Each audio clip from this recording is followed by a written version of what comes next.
Quando eu ouço a palavra resgate, eu entendo de um Deus que nunca vai chegar atrasado. Ele tem a hora certa. Não, você pode acreditar que independente daquilo que você esteja vivendo, Deus nunca vai chegar atrasado na tua história. Ele chega na hora. Eu vejo Isaías falando com o povo israelita. Enquanto Isaías fala, Isaías precisa trazer a memória daquele povo os benefícios que Deus já tinha feito. Porque há momentos que, em meio a tantas lutas, em meio a tantas adversidades, nós focamos no sofrimento do presente e esquecemos de agradecer as bênçãos do passado. Isaías chega até Israel e ele encontra um povo que está cabisbaixo, que está temeroso, que está aflito diante das circunstâncias. Isaías começa a trazer uma palavra de ânimo. Isaías começa a dizer: agora sim diz o Senhor, que te criou, Jacó, e que te formou, Israel, não tenha medo, porque eu te remi, eu chamei-te pelo teu nome, tu és meu. Interessante que quando nós não conhecemos a Cristo, nós trazemos alguns pejorativos ou apelidos que carregam alguma história. Eu nasci numa casa vulnerável. Quando eu falo dessa casa vulnerável, eu não falo só a respeito de alimentação. Eu falo a respeito de uma casa que faltava amor, que faltava a presença de Deus. Ei, querido, talvez você tenha, querida, né? Hoje está só para mulher. Talvez você tenha um sonho, um projeto de morar numa das melhores casas aqui da cidade de Votuporanga.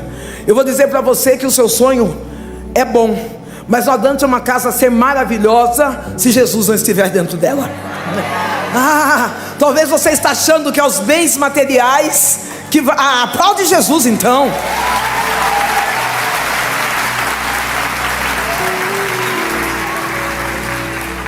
Quem sabe você chegou aqui achando que é os bens materiais, que é a conquista do dia a dia que vai fazer você feliz. Na verdade, a verdadeira felicidade nós só encontramos em Jesus. Naquela casa vulnerável eu tenho um pai que ele é alcoólatra, um homem que bebia em torno de 2 a 3 litros de pinga por dia.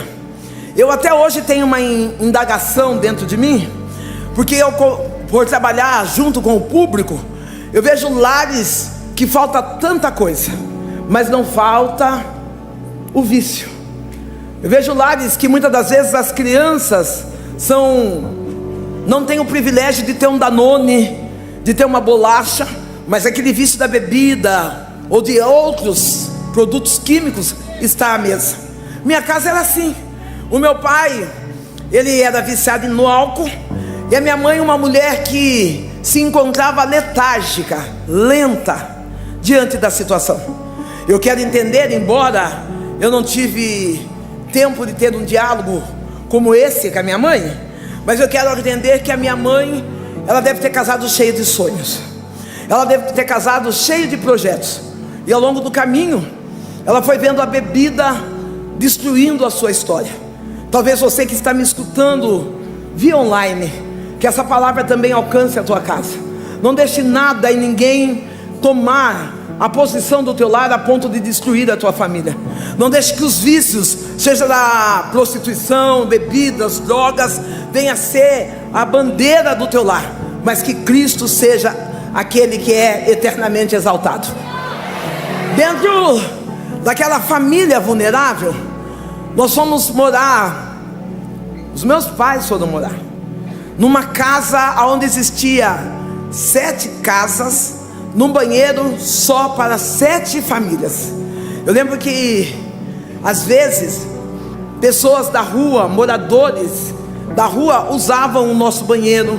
A bebida era consumida e a droga abertamente naquele cortiço.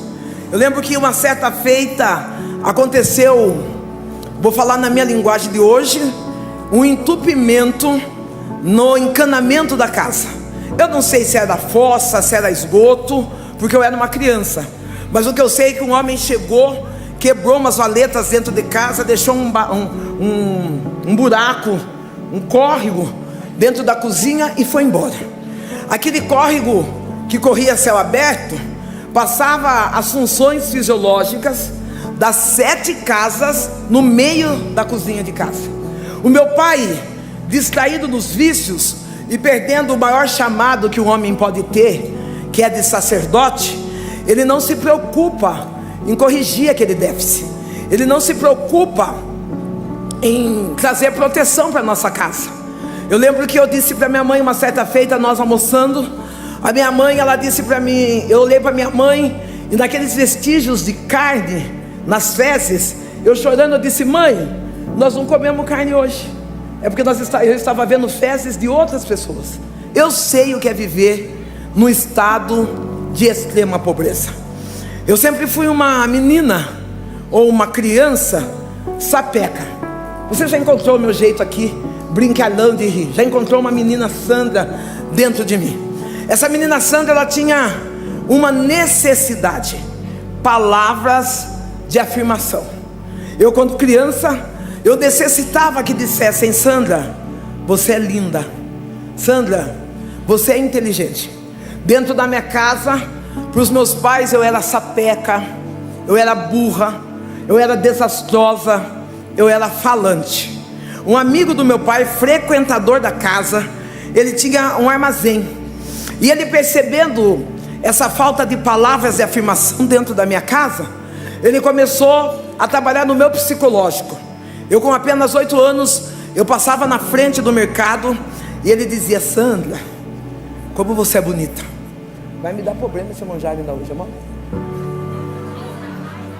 Se acontecer alguma coisa, a gente fica assim, os de trás finge que não vê. Fazer assim, estou sentindo que tá. Hoje não é dia que eu estou em Votuporanga, Senhor. Quando eu passava diante daquele homem adulto, aquele homem, ele dizia assim: você é bonita, você é inteligente. Aquele homem, ele parava e me dava uma bala, ele me dava um bife, uma lata de sardinha. Ele exercia a expressão de presente. Num dia qualquer, num momento qualquer daquele dia, num dia eu passo e aquele homem, ele convida eu para entrar dentro do mercado, expressando palavras de elogios e de afirmação. Com apenas 8 anos eu passo pela dor da pedofilia. Aquele homem, amigo da família, ninguém desconhecido, ele me faz durante 4 anos mulher dele dentro daquele mercado. Interessante que quando eu pregava, eu nunca falava a respeito dele. Quando eu pregava, eu não contava a respeito dessa dor que eu senti enquanto criança, mas eu vi o quanto essa dor me atrapalhou na minha juventude, o quanto essa dor me atrapalhou no decorrer da minha vida. Eu lembro que agora, mais ou menos há 5 anos atrás, a filha desse homem, que é minha amiga, ela ligou para mim e disse: Sandra, meu pai não para de chamar o teu nome, meu pai está doente e ele quer muito te ver. E eu falei: e eu falei para Deus: Deus, não me coloca de frente com esse homem não, eu já perdoei, eu não quero mais ter que voltar à história do meu passado. E Deus falou para mim: você tem certeza que você perdoou? Eu falei: eu tenho. Deus me fez entrar num mercado, e conversando com Deus em oração, Deus falou para mim: pega uma lata de sardinha. Eu peguei aquela lata de sardinha, coloquei dentro da minha bolsa e fui trabalhar. Quando eu estava trabalhando, que eu saí do serviço, Deus falou para mim assim: então, se houve perdão, abre essa lata e faz uma macarronada. Quando eu abro a lata de sardinha, eu vejo a cena, aquele homem colocando as partes íntimas dele na minha boca. As lágrimas começam a descer dos meus olhos, e eu falei para Deus: me dê a oportunidade de curar isso dentro de mim. Ei, querida, não importa qual é a dor que você carrega do seu passado, o que importa é que você esteja pronta para ser curada do seu passado. Aquela menina, quando ligou para mim novamente, uma mulher que tem a mesma idade do que eu, ela disse: e aí, Sandra? Eu falei: eu vou ao encontro do teu pai. Cheguei na casa, aquele homem estava na cama, doente, limitado. E quando eu cheguei diante da família, ele contou para sua esposa, para suas filhas, que ele tinha me estrupado quando eu era criança. Eu tentei mascarar aquela dor, não deixando ele falar tão abertamente, mas ele falou: Sandra, eu preciso pedir perdão para você. As lágrimas escorrendo dos meus olhos, eu abracei, pedi perdão para ele também, porque a falta de perdão é um veneno que a gente bebe. A mágoa é algo que nos afunda e que nos destrói do lado de dentro. Eu abracei aquele homem, nós choramos juntos e eu orei por ele. Quando eu vim embora para minha cidade, passado mais ou menos 2 meses, aquele homem morreu. A família me chamou, eu que fiz o funeral daquele homem, e hoje eu posso dizer que toda aquela casa, eles servem ao Senhor por conta de um perdão. Que nessa noite você esteja disposta a perdoar, que nessa noite você esteja disposta a apagar as dores do teu passado e dizer: eu sigo firme no meu presente para conquistar o meu futuro. Aquela criança de 8 anos que está na dor da pedofilia, ela tem um pai alcoólatra. Vocês são meu termômetro aqui de trás, tá?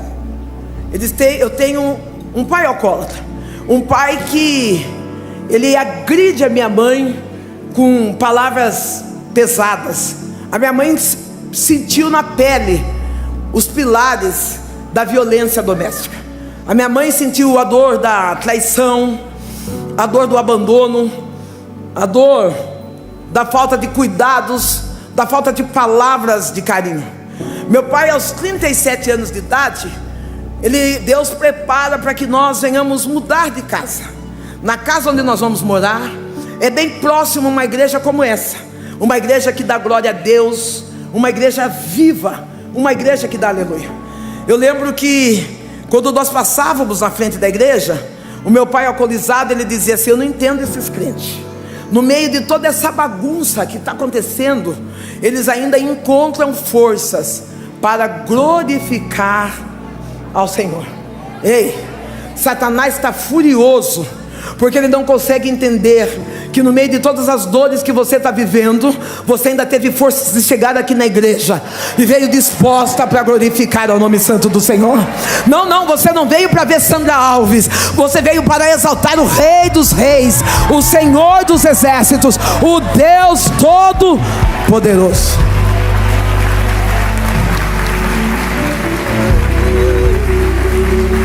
Meu pai, aos 37 anos, ele entra dentro pela primeira vez de uma igreja evangélica. Quando ele chega, a palavra que é liberada ao meu pai é: eis que eu, o Senhor do teu Deus, estou te preparando um lugar. Aquele homem de 37 anos, alcoólatra, um homem violento, ele levanta a mão e aceita Jesus Cristo como Salvador. Ah não, glória, foi muito pouco. Talvez dentro da tua casa tenha um alcoólatra, tenha um drogado. Eu vim trazer esperança, que se Deus fez uma promessa de libertação, Ele é fiel para cumprir com a promessa.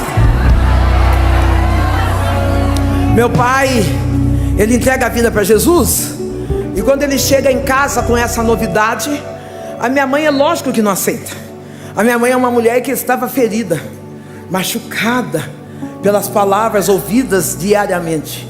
Meu pai chega com a Bíblia na mão e ela diz assim: Benedita, eu entrei dentro da igreja e a palavra que me foi liberada é que o Senhor, o meu Deus, Ele está me preparando um lugar. A minha mãe já estava na religião de matriz africana, chamada o candomblé. A minha mãe estava desenvolvendo ali para se tornar mãe de santo daquele terreiro.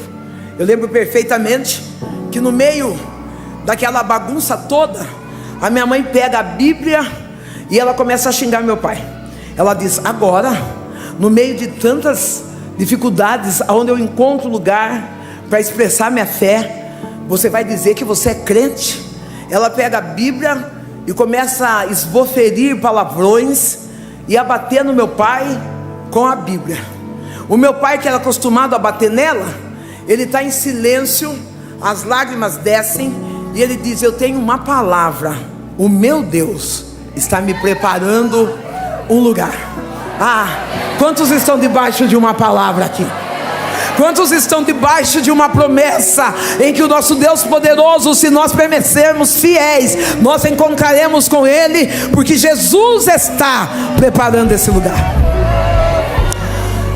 Minha mãe começa a gritar e ela diz: dentro de casa você não fica. O meu pai, ele diz: Benedito, eu encontrei uma paz tão grande, e nada e nem ninguém vai tirar a minha paz. Eu já quero profetizar para você: está chegando paz para a tua casa, está chegando paz para a tua família. Não, talvez no meio dos vendavais da vida, uma das piores coisas que você perdeu foi a alegria de voltar para casa, a alegria de ser quem você é. Eu profetizo nessa noite: está chegando paz para a tua casa. A minha mãe arruma a mala do meu pai. Meu pai vai dormir no meu quarto aquela noite, e eu vou dormir com a minha mãe. Pela madrugada minha mãe sente uma indisposição, e ela se levanta para acender, riscar velas para os Exus que ela servia. Ela vai até o canto da cozinha, risca as velas para o Exu, faz os seus pactos, e quando ela está voltando, ela vê uma sombra saindo por detrás dela, e ela corre até meu pai e diz: Gico, acorda, tem gente dentro de casa. O meu pai estava morto. Deus realmente tinha preparado um lugar. Realmente Deus levou meu pai de um infarto com apenas 37 anos. Fica dentro de casa uma menina de 8 anos e uma mulher deformada pelas dores de um amor mal vivido. Eu era uma criança violenta, uma criança que tinha muitos ciúmes da minha mãe. Eu agredia minha mãe verbal e fisicamente. Eu era uma criança que eu me jogava na rua, que eu pendurava na saia da minha mãe, que eu gritava, que eu dava escândalo. E talvez você se pergunte: por que você era assim? Porque era a linguagem de amor que eu tinha visto dentro da minha casa. Ei, essa criança agressiva, ela não aprendeu com ninguém do lado de fora, ela aprendeu com o que ela vê dentro da casa. Essa criança mentirosa, ela não aprendeu na escola, ela aprendeu com o que ela vê dentro da casa. Essa criança mentirosa, ela não aprendeu com a amiguinha, ela aprendeu quando alguém aperta a campainha e você diz: vai lá, e diz que a mamãe não está. Ela começa a entender que ela pode mentir. Cuidado, vigia como você é dentro da sua.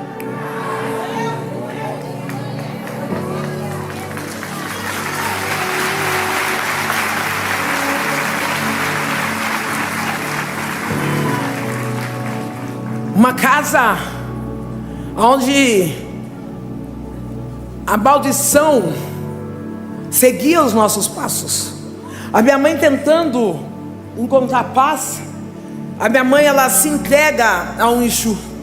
Eu vi a minha mãe, ela possuída, com o corpo todo torto no chão. E eu vou dar uma abertura só para vocês entenderem. Lá no terreiro, as pessoas que incorporam, que recebem guias, eles têm o nome de cavalo, e os que servem têm o nome de cambono. A minha mãe ali, ela era cavalo no terreiro. E como cavalo, eu vi os cambonos escarrarem no chão, e a minha mãe arrastada no chão, lambendo aqueles catarros. Como cavalo, eu vi galinha viva passar, minha mãe pegar a galinha viva, rasgar no dente e beber sangue daquela galinha viva. Mas também eu vi Jesus chegar em casa e ver minha mãe louvar e pregar a palavra, porque onde Jesus chega, a libertação também chega. Talvez você chegou aqui dizendo: eu estou debaixo de uma maldição, eu estou debaixo de uma derrota. É mentira de Satanás, porque o nosso Deus, ele é fiel a ponto de pegar maldição e fazer transformar em bênção para a glória dele. Nós estamos caminhando. A minha mãe está no terreiro e eu estou, a palavra certa é, eu estou vivendo a vida do jeito que eu achava que tinha que ser vivida.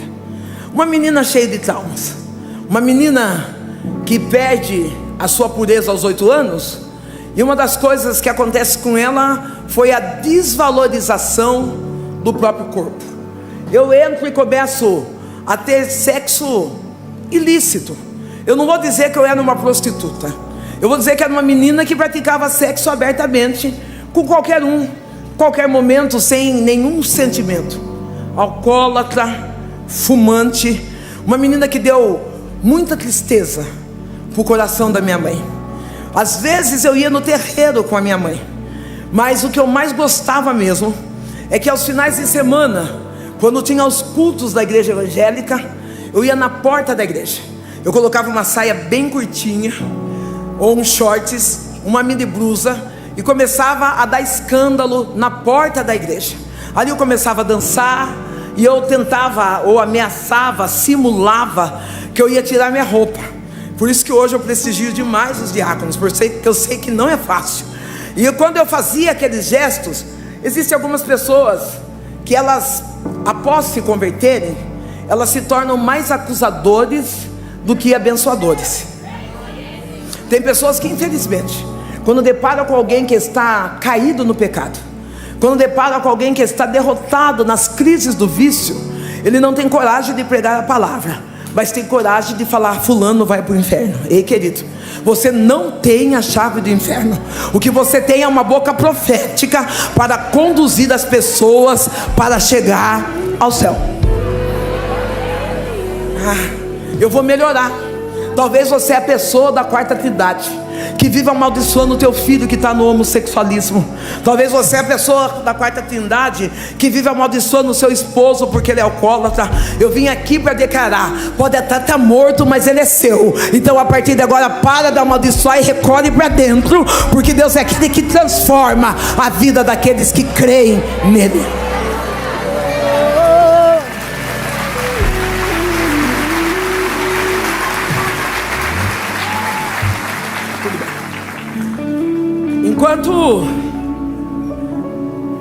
Enquanto minha mãe, ela está no terreiro, eu estou fazendo algumas bagunças na porta da igreja.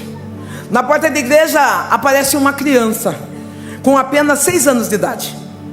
Eu me deparo e começo a imaginar quantos de nós que começamos a dizer: eu preciso receber a unção de missionário, de evangelista, de pastora, para que eu possa pregar a palavra. Não, querido, não é o óleo que deita na sua cabeça que faz o que você é. O coração missionário que faz ser quem você é. Tem muita gente que quer trabalhar só com título. Ah, meu querido, quem é não precisa receber a unção da terra. Ele vai gerando através da unção do céu. No meio da bebida e das dores, essa criança encontrava comigo na porta da igreja e ela dizia: ah, Sandrão, se tu soubesse como Jesus te ama. Tem uma moça que está de vestido de roupa estampada, fica de pé.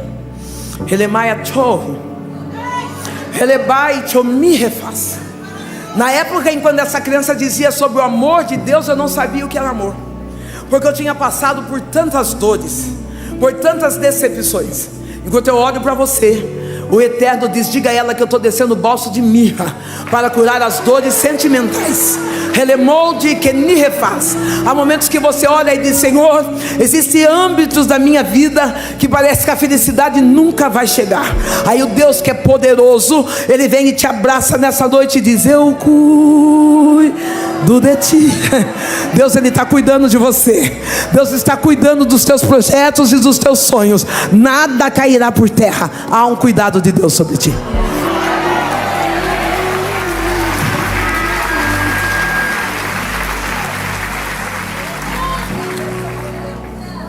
Diante daquele cenário, um dia aquela menina chega na porta da minha casa.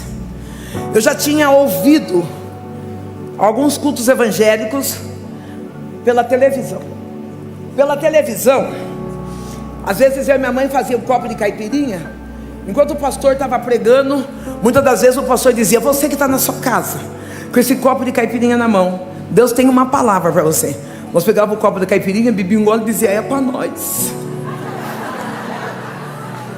Eu já tinha ouvido a palavra.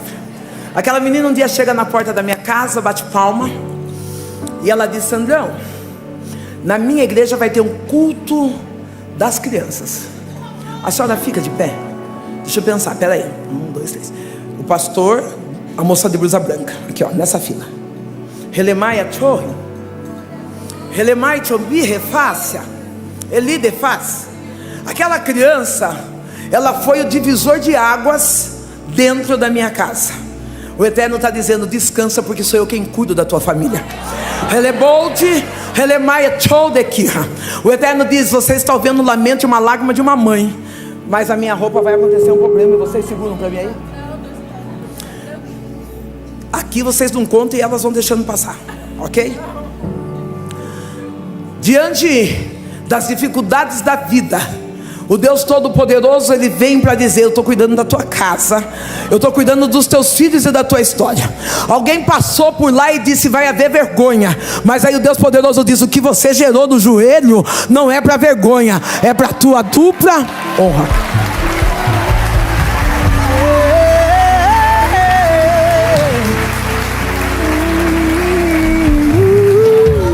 Vamos lá, não posso distrair com isso.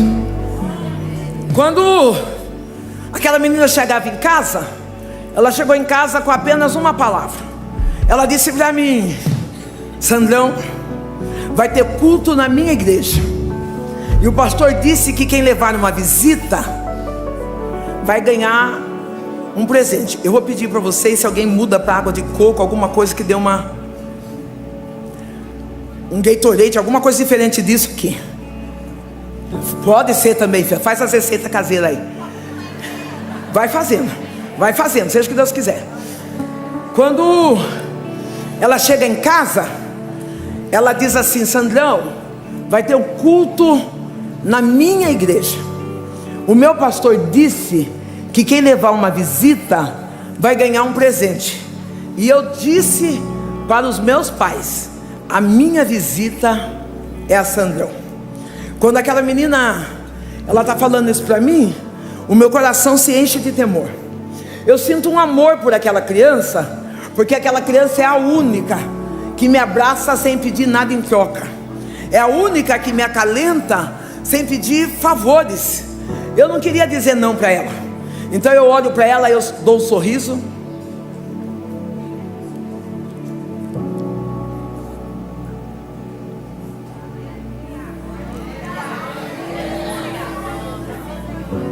Eu olho para ela e eu dou um sorriso. E eu falo para ela: eu só vou na sua igreja o dia que você for na minha. Pode ficar sossegada, filha, que eu aqui, daqui. Se molhar a saia, molhou. É só tomar os dois juntos? Porque já não trouxe a bebe, só beber? Pode beber, vai dar tudo certo. A mídia colabora comigo aí, né?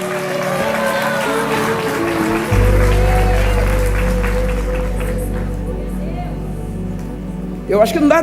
Se eu descer ficou pior, se eu ficar também ficou. Entendeu? Sem solução. Não tenho segunda opção. Tenho segunda opção de ficar parado aqui. A opção que eu tenho é essa. Posso falar? Vocês vão ter que aguentar. Fazer o quê? Não vai me atrapalhar. Se atrapalhar vocês, o problema é seu. Aí.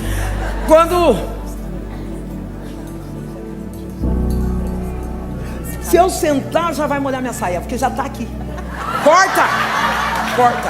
Não atrapalha eu, deixa eu pregar. Não está tudo bem aí? Mas não está tudo bem aí? Então, fica em paz, gente. Não vamos atrapalhar, que está filmando, tem que cortar, está ao vivo. Vamos embora. Isso, pronto, vamos embora. Quando aquela menina, ela está me convidando para ir à igreja, eu venho com um retorno para ela. Eu só vou na sua igreja o dia que você for na minha. Aquela menina sorri e ela disse: se eu for na sua igreja, você vai na minha? Eu falei: eu vou. Ela falou: então espera eu pedir para o meu pastor, se ele deixar, eu vou. Aquela menina com 6 anos de idade, ela já reconhecia o que era autoridade espiritual. Talvez você esteja passando por dificuldades porque você não consegue ser pastoreada, você não consegue receber diretrizes da Bíblia através da boca de um homem. Nessa noite eu vim aqui para dizer que Deus te chamou para ser ovelha e não para ser bode. Começa hoje a procurar uma casa para se alimentar, começa hoje a ter pastores que possam dar conselho de vida para a tua história. Aquela menina sai e ela diz: eu vou pedir para o meu pastor. Passado uns 5, 6 dias, numa noite de sexta-feira, aquela menina chega na minha casa. Sexta-feira, para quem está no espiritismo, é intitulado como Sexta-feira Forte. Sexta-feira Forte é quando as pessoas que recebem guias fazem trabalhos espirituais mirabolantes. É onde faz entrega na encruzilhada, aonde abre a mata virgem, cachoeira. Interessante que nós que estamos aqui, nós não temos um Deus que trabalha só na sexta-feira. Nós temos um Deus que trabalha todos os dias da nossa vida. Ei, querida, levanta a mão para o alto. O nosso Deus trabalha segunda, trabalha terça. Ele trabalha todos os dias da nossa. Aquela menina chega e com um olhar singelo, ela diz: Sandra, ou Sandrão, eu vim para ir na tua igreja, porque o meu pastor disse que o próprio Deus vai comigo. Eu olho para aquela menina e me vem um espírito de zombaria, porque eu sabia que aonde eu entrava, Deus não entrava. Nós estou pegando as guias, as roupas, para ir para aquele terreiro. E aí, aquela menina, ela está com, acho que é esse aqui. Ajuda eu a terminar, Jesus. Aquela menina, ela está com Bíblia na mão, bolsinha bem arrumada. Eu pego as guias, os patuás, eu e minha mãe, pegamos todos aqueles apetrechos e nós vamos para o terreiro, numa noite de sexta-feira. Quando nós chegamos no terreiro, eu coloco a menina no primeiro banco e entro para colocar roupa e começar a fazer a gira. Quando nós começamos a ter tabaque, que abre as cortinas, aquela menina sai da posição de joelho, senta e fica olhando para nós. E quando ela olha para nós, a mãe de santo começa a riscar o primeiro ponto e nada acontece. Começa a riscar o segundo ponto e nada acontece. Aquela mãe maior, ela para, olha dos lados e ela risca o terceiro ponto e nada acontece. Ela para, olha e fala: quem é aquela menina? Quem trouxe ela? Eu digo: fui eu. Ela então diz: tira ela daqui, porque o que está nela é maior do que o que está em nós. Ei, eu estou profetizando para a tua casa, que sobre a tua casa não chega macumba, sobre a tua casa não chega mandinga, porque o que está sobre a tua vida, não, levanta a mão para o céu, para que Deus saiba que você reconhece que o que está sobre você é maior.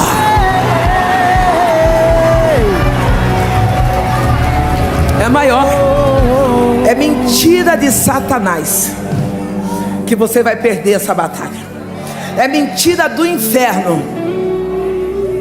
É mentira do inferno que você vai ficar acorrentado nesse espírito de depressão. É mentira, porque o Deus que está em nós, Ele é maior.